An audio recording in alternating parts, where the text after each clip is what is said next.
All right, ChessNoter 2.0. There's a lot of new features and functionality in this version, and a lot of it is brought to you by customers of ChessNoter. So thank you all to the ChessNoter family for your continued requests and suggestions and help with bug fixes. So we'll start off with the first feature.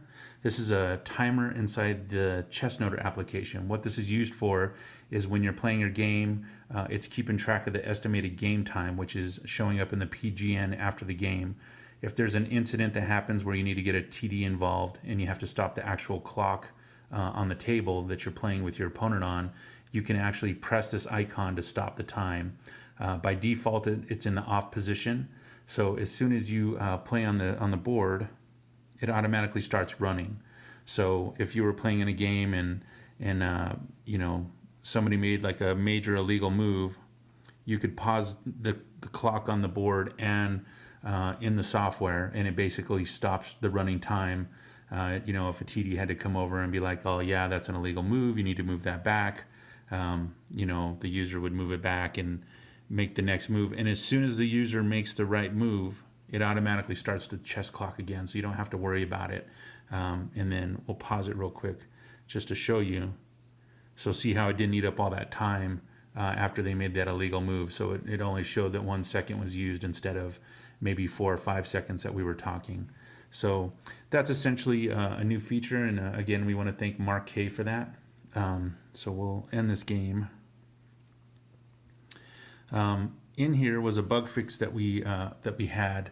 There was a problem in Dmitry K. We'd like to thank him for finding it. But essentially, if you press the screen and hit approve, it would crash it.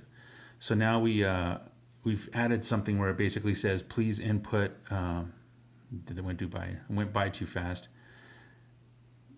Please input a substantial signature is basically what it's telling you. So if you don't put a full signature and somebody hits the approve button, it's letting you know, hey, you didn't put in a full signature. So we'll just put in a fake signature here and approve it. And that's done. So the next feature that we wanted to show off is under the review games. In the review games, Dmitry K suggested that we have the ability to re-export a game. So if when you create the game, it automatically exports to the storage of the device. But if you happen to delete that, you can go back, and if you hard press on a tournament game, you can regenerate the PDF and the PGN now for a particular game, and it'll actually re-export it again based on the date and all the information that's in the PGN. So that's a pretty slick feature. Another feature was again by Dmitry K, which was search by a player's name. So now you can type in a player's name. So I put a bunch of fake games in here. So these are all just fake games. So we'll do a search for good, which was a player that I played. Or if I wanted to, I could say Wilkinson. So or Will. And all users that I played that had the name Will in it shows up in the search feature. So moving on, we've added a new feature in the board settings. This is thanks to Abdiel M. So on the dark square colors, we've actually added some normal colors. Before it was really bad. So essentially you can choose, they're grouped in pairs of twos. So we have our default board, which is our blue and white. And then we've got like a green and off-white, a gray and like a lighter gray, a brown, and so forth.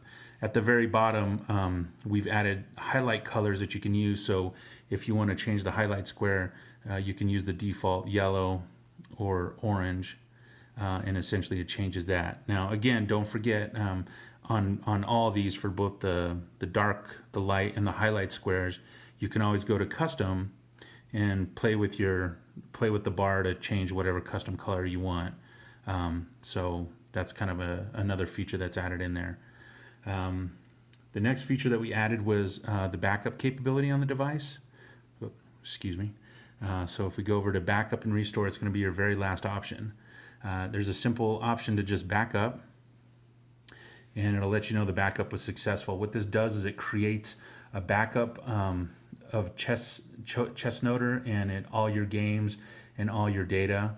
So example, I've got all these games in here. So if we go in to ChessNoter and go to app info, you can clear all the data. So that removes all the data from the application.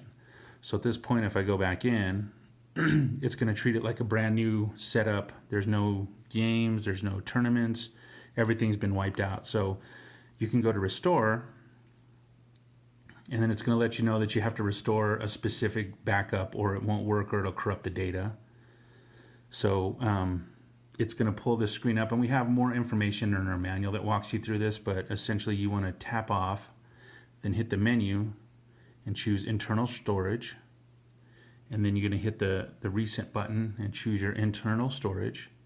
Then we're going to choose ChessNoter and then backup, and then the backup that I just created, which did a backup restored, so really quick and easy. And then if you go back in, the tournaments there that I had and all my review games are back.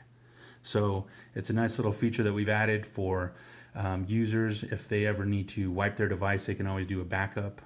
Again, these are going to be stored inside the ChessNoter directory called backup, and you can just copy them off.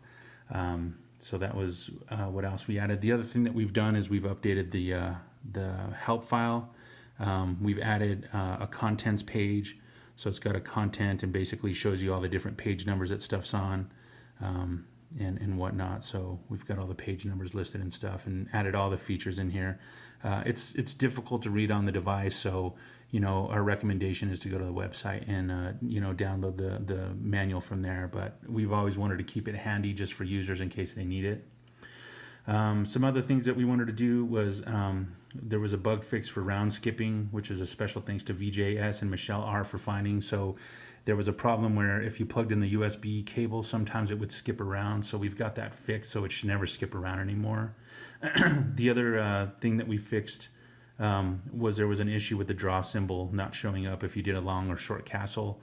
And then also there was a little tiny bug fix that we had for the PGN where it wasn't tracking the time when you would basically move in your game for the short castle or long castle. It wouldn't track that time. So we've got that all fixed. So we hope you enjoy 2.0. This is a major bug fixes and a lot of new features added into the application. So like all our videos, we always tell our customers and our ChessNoter family to keep submitting ideas and thoughts on how we can improve this application. Again, this is what makes this app so great. And if you have any questions or concerns, please don't hesitate to reach out to us.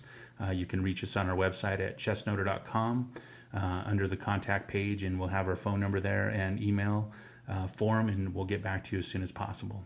Thanks, and have a good one.